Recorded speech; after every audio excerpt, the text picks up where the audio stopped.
The craziest trick your brain ever pulled on you was convincing you that you have absolute control over your decisions.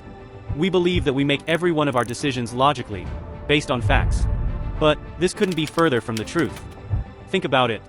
Why did you splurge on that expensive iPhone? Was it truly a necessity? What about that 30-minute task you've been dodging for weeks, telling yourself you just don't have the time? And that side hustle you swore you'd start this year, how's that coming along? Did you hit the gym this year? Maybe for the first couple of days in January.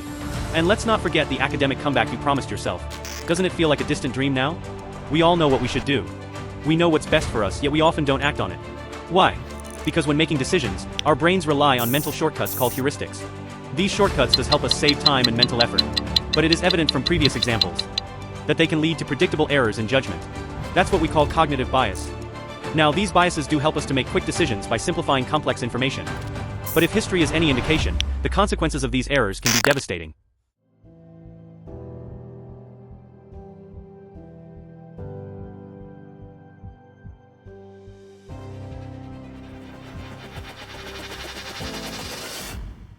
The year was 1692, Salem, Massachusetts. More than 20 innocent civilians were hanged after being accused of performing witchcraft. The proof? They were acting strange. It sounds barbaric, doesn't it? How could people commit such horrific acts? Surely only monsters are capable of such cruelty, right? But what if I told you that we are all capable of being these monsters? Even today. Back in the 1600s, people were deeply afraid of witches. Witchcraft was seen as the work of the devil, and any unexplained misfortune, whether it was a poor harvest, an illness, or strange behavior, was often blamed on witches. For instance, if you had an argument with a neighbor and that neighbor later fell ill, it was taken as proof that you are a witch. This fear was fueled by a cognitive bias called the confirmation bias. It is the human tendency to interpret information in a way that supports your existing beliefs, while ignoring or dismissing evidence that contradicts them. So what is cognitive bias? Cognitive bias was first introduced in the 1970s by psychologists Amos Tversky and Daniel Kahneman, whose groundbreaking research on decision-making revealed that people often rely on mental shortcuts. While these shortcuts simplify decision-making, they frequently lead to predictable errors. Their work laid the foundation for behavioral economics, earning Kahneman a Nobel Prize in 2002. In a world of infinite information, these biases help us simplify complex information and speed up decision-making. They allow us to focus on what's important.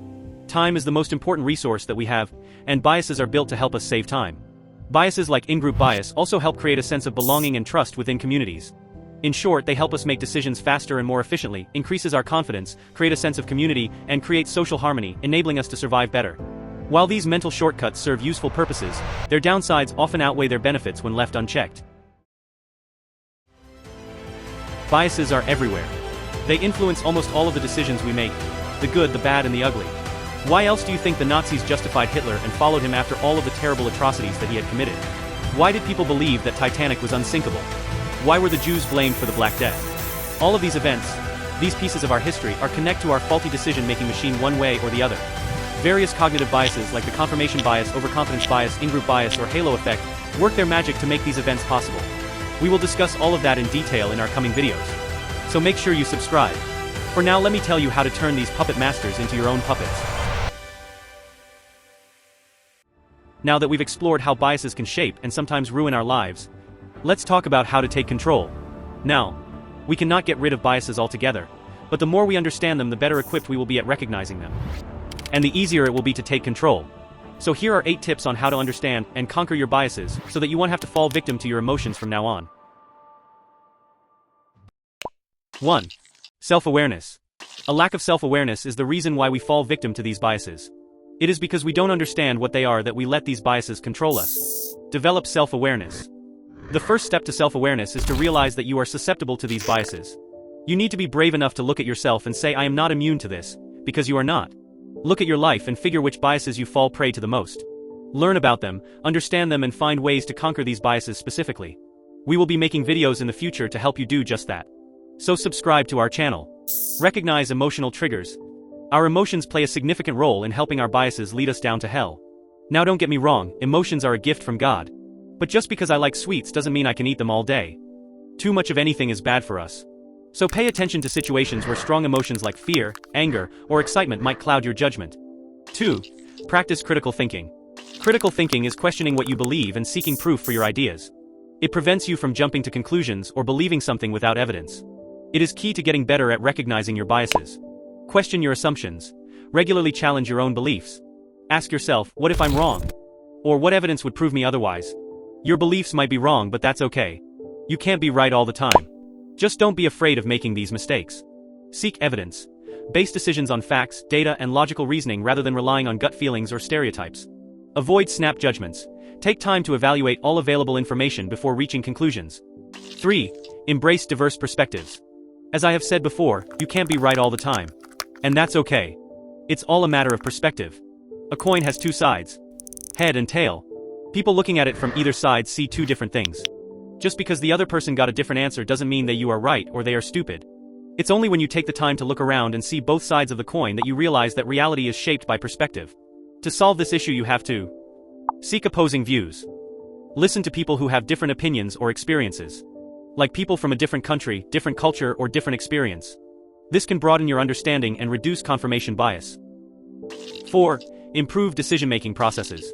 If the problem lies in our decision-making process, then we gotta improve that. A way to pull this off is by doing these 3 things. A. Use checklists. Develop structured approaches to decision-making to ensure all factors are considered. B. Evaluate pros and cons. Write down the advantages and disadvantages of a choice to weigh it objectively. C. Think long-term. Focus on future consequences instead of immediate gratification to avoid impulsive decisions.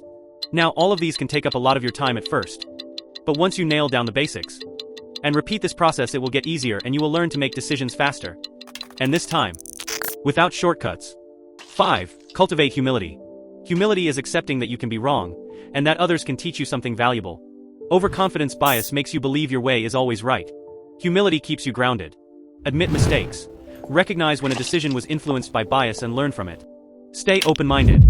Accept that no one has all the answers, and be willing to adjust your views when new evidence emerges. Recognize imperfection. Understand that biases are part of being human. The goal isn't to eliminate them entirely but to manage their impact. Be patient. Changing thought patterns takes time. Consistent effort will lead to gradual improvement. 6. Develop emotional intelligence. It is often emotions like fear or anger that lead us to make biased decisions. Manage emotions. Be aware of how emotions influence your decisions. Practice mindfulness or stress reduction techniques to maintain clarity. Pause and reflect. Take a step back from high-pressure situations to think more clearly. 7. Rely on peer review. We all have blind spots. Others can provide perspectives you don't see. So asking others for feedback or engaging in discussions helps identify biases you might miss. Get feedback. Share your ideas or decisions with trusted peers or mentors for a second opinion. They can offer perspectives that you might have missed. Encourage debate. Healthy debates can expose blind spots and help refine your reasoning. 8. Focus on continuous learning. Always be curious and willing to learn about new things. Understanding how little you know about something will humble you. It is only when you come to peace with the fact that you don't know everything that you are free to learn new things. Educate yourself. Stay curious about psychology, decision-making, and cognitive biases to understand how they operate in your life. Stay updated. Keep informed about the latest research on bias mitigation and decision-making strategies. Cognitive biases might seem small, but they can lead to big problems, broken relationships, bad financial decisions, harmful stereotypes, and sometimes even wars. By using these strategies, you can think more clearly, make better choices, and build a life based on truth and fairness. It's like training your mind to work smarter, not harder, and protecting yourself from the traps of irrational thinking. You can't better yourself unless you understand yourself. It's only logical. So if you are interested in self-development and psychology, help me help you by subscribing.